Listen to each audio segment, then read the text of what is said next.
ഇന്നത്തെ വീഡിയോയിൽ എന്നെ പോലെ ഫാഷൻ ഡിസൈനിങ് ഒന്നും പഠിക്കാത്ത എന്നാൽ ഇതിനോട് ഭയങ്കരമായിട്ട് താല്പര്യമുള്ള സ്റ്റിച്ചിങ്ങിനോട് താല്പര്യമുള്ള എംബ്രോയിഡറിയോട് താല്പര്യമുള്ള ഡിസൈനിങ്ങിനോട് താല്പര്യമുള്ള നല്ല നല്ല മോഡൽസിനോട് താല്പര്യമുള്ള ഇങ്ങനെയൊക്കെ ചെയ്യണം, നല്ല മോഡൽസ് ഡ്രസ്സ് സ്റ്റിച്ച് ചെയ്യണം എന്നൊക്കെ ആഗ്രഹിക്കുന്നവരാണെങ്കിൽ ദയവ് ചെയ്തിട്ട് ഈ വീഡിയോ സ്കിപ്പ് ചെയ്ത് മുഴുവനായിട്ടൊന്ന് കാണാം. കുറച്ച് കാര്യങ്ങളൊന്ന് ഷെയർ ചെയ്യാമെന്ന് വിചാരിച്ചിട്ടാണ് ഇതുപോലൊരു വീഡിയോ ഇട്ടത് കേട്ടോ. സ്കിപ്പ് ചെയ്ത് മുഴുവനായിട്ടൊന്ന് കാണാം, ജസ്റ്റ് ഒരു 5 മിനിറ്റ് അത്രേ വേണ്ടു. അപ്പോൾ ഞാൻ ആദ്യം എൻ്റെ കാര്യം ഞാൻ പറയാം. ഞാൻ ഫാഷൻ ഡിസൈനർ ഒന്നല്ല, ഞാൻ ഫാഷൻ ഡിസൈനിങ് ഒന്നും പഠിച്ചിട്ടില്ല. ഞാൻ പഠിച്ചത് സ്റ്റിച്ചിങ്ങിൻ്റെ ഒരു ബേസിക് നോളജ്, അതായത് നമ്മൾ 2 ആഴ്ചത്തെ ഒരു ക്ലാസ് ഞാൻ പോയിരുന്നു.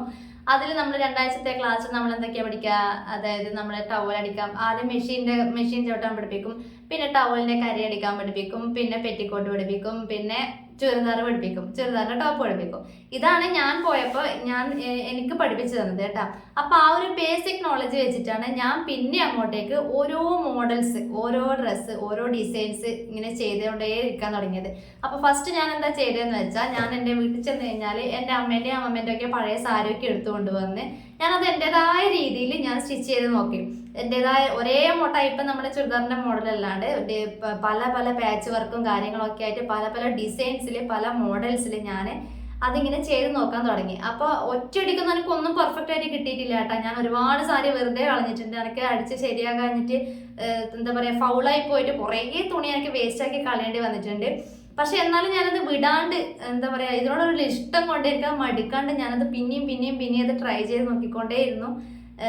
പിന്നെ എനിക്കത് വർക്കൗട്ട്, എനിക്ക് ആ ഒരു നാക്ക് കിട്ടി. ഇതിങ്ങനെ ചെയ്താൽ ഇങ്ങനെയാവും, ഇങ്ങനെ ചെയ്താൽ ഇങ്ങനെയൊക്കെ നമ്മൾ ഒരുപാട് മിസ്റ്റേക്സ് പറ്റുമ്പോൾ നമുക്ക് മനസ്സിലാവുമല്ലോ, നമുക്കൊരു ഐഡിയ ഓട്ടോമാറ്റിക്കായിട്ട് നമുക്ക് വരുമല്ലോ.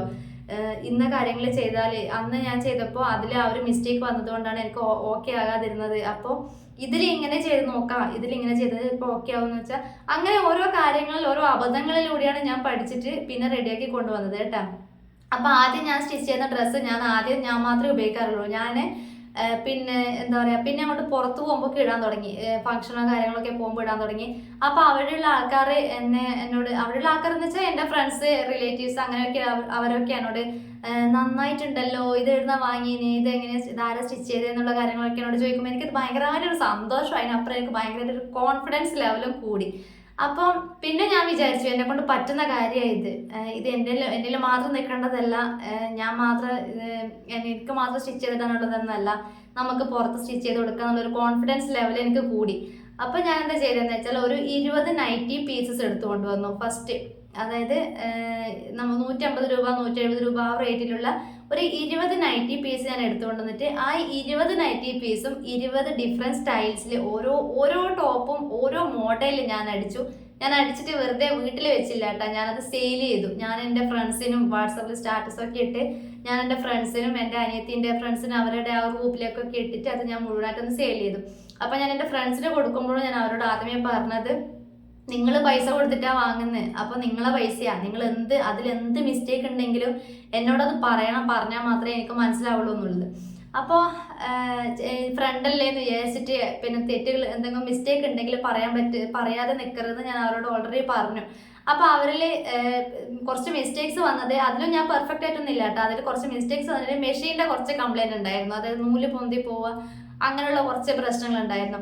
അപ്പോൾ അതൊഴിച്ച് ബാക്കി എല്ലാ മോഡൽസും, ബാക്കി എല്ലാ സ്റ്റിച്ചിങ്ങും അളവ് കാര്യങ്ങളൊക്കെ ഇതൊക്കെ പെർഫെക്റ്റ് ആണെന്ന് അവർ പറഞ്ഞപ്പോൾ എനിക്ക് ഒന്നുകൂടി ഓക്കെയാണ്. അപ്പോൾ ഇതെന്നെ കൊണ്ട് പറ്റുന്ന കാര്യം തന്നെയാണ്. പിന്നെ ഞാൻ പുറത്ത് എന്താ പറയുക, നിങ്ങൾ മോഡൽ പറഞ്ഞോ, ഞാൻ അടിച്ചു തരാം അതേപോലെ എന്ന് പറഞ്ഞിട്ട് എൻ്റെ അനിയത്തി സിസ്റ്റേഴ്സിനൊക്കെ ഞാനിങ്ങനെ മോഡൽസ് അയച്ചു കൊടുക്കും, ഇതുപോലെ അടിക്കട്ടെ. ഈ ഓരോ മോഡൽസും ഞാൻ അടിച്ചത് ജസ്റ്റ് ആ ഒരു ബേസിക് നോളജ് മാത്രം വെച്ചിട്ട്. അതാണ് ഞാൻ ആദ്യമേ പറഞ്ഞത്, നമുക്ക് ഇതിനോടൊരു ഇഷ്ടം ഉണ്ടെങ്കിൽ, നമുക്കിതൊരു പാഷനായിട്ട് കൊണ്ടുപോകാനാണെങ്കിൽ നമുക്ക് ആ ബേസിക് നോളജ് മാത്രം മതി. ബാക്കിയൊക്കെ നമുക്ക് ഓട്ടോമാറ്റിക്കായിട്ട് പ്രാക്ടീസിലൂടെ നമുക്കത് മനസ്സിലാകും. അതേപോലെ ഡിസൈൻ, എംബ്രോയിഡറി വർക്ക് കാര്യങ്ങൾ, ഞാൻ ആദ്യം എംബ്രോയിഡറിൻ്റെ കാര്യങ്ങൾ അതും ഞാനൊന്നും പഠിച്ചിട്ടൊന്നുമില്ല. എംബ്രോയിഡറി വർക്ക് ഞാൻ ആദ്യം എങ്ങനെയാണ് പഠിക്കുന്നതെന്ന് വെച്ചാൽ, ഞാൻ ആദ്യം അതിൻ്റെ മെറ്റീരിയൽസ് വാങ്ങിക്കൊണ്ട് വന്നു. അതായത് ആ ഫ്രെയിം, എംബ്രോയിഡറി നൂല്, എല്ലാ സൈസിലുള്ള സൂചി, ഇത്രയും ഐറ്റംസ് ഞാൻ വാങ്ങിക്കൊണ്ട് വന്നിട്ട് ഞാൻ എല്ലാവരെയും പോലെ തന്നെ ഞാൻ യൂട്യൂബ് കാര്യങ്ങൾ നോക്കി, ഓരോ വീഡിയോസ് കണ്ട് നോക്കി, അതുപോലെ ചെയ്ത് നോക്കി, ചെയ്ത് അത് ഓക്കെ ആകുന്നത് വരെ ഞാൻ ചെയ്ത് നോക്കി. ഇത് പെർഫെക്റ്റ് ആണെന്ന് എനിക്ക് തോന്നുന്നത് വരെ ഞാനത് പ്രാക്ടീസ് ചെയ്ത് ചെയ്ത് നോക്കി. അങ്ങനെ ഞാൻ ഡ്രസ്സിന് സ്റ്റിച്ച് ചെയ്യാൻ തുടങ്ങി, ഡ്രസ്സിന് ഡിസൈൻ ചെയ്യാൻ തുടങ്ങി, ഡ്രസ്സിന് എംബ്രോയിഡറി ചെയ്യാൻ തുടങ്ങി.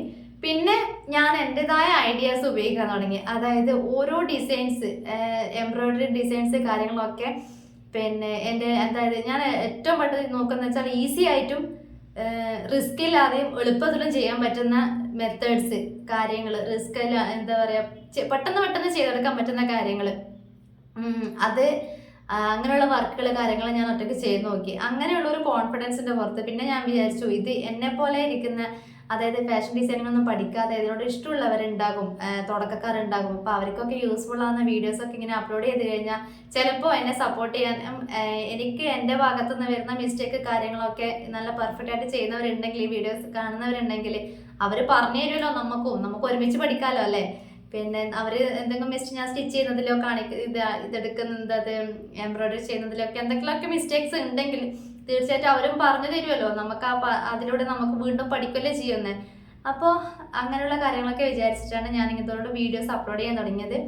അപ്പോൾ തീർച്ചയായിട്ടും എനിക്ക് ഈസി ആയിട്ട് നമ്മുടെ നോർമൽ മെഷീൻ വെച്ചിട്ട്, എൻ്റെ കയ്യിലുള്ളത് നോർമൽ മെഷീനാണ്, നോർമൽ മെഷീൻ വെച്ചിട്ട് നമ്മളെപ്പോലെ എംബ്രോയിഡറി ചെയ്ത കാര്യങ്ങളൊന്നും പ്രൊഫഷണലായിട്ട് പഠിക്കാത്തവർ ആൾക്കാരൊക്കെ ആണെങ്കിൽ, തുടക്കക്കാരൊക്കെ ആണെങ്കിൽ, ഇതിനോട് താല്പര്യമുള്ളവരൊക്കെ ആണെങ്കിൽ തീർച്ചയായിട്ടും എൻ്റെ വീഡിയോസ് ഒന്ന് കാണാം, എന്നെ ഒന്ന് സപ്പോർട്ട് ചെയ്യുക. ഞാൻ അതേപോലത്തുള്ള കുറച്ച് മെത്തേഡ്സും കുറച്ച് ട്രിക്സും നമുക്ക് പെട്ടെന്ന് ചെയ്തെടുക്കാൻ പറ്റുന്ന കുറച്ച് ഡിസൈൻസും മോഡൽസും കാര്യങ്ങളൊക്കെയാണ് ഞാൻ ഈ വീഡിയോയിൽ അപ്ലോഡ് ചെയ്യണത്, ഈ ചാനലിൽ അപ്ലോഡ് ചെയ്യണത്.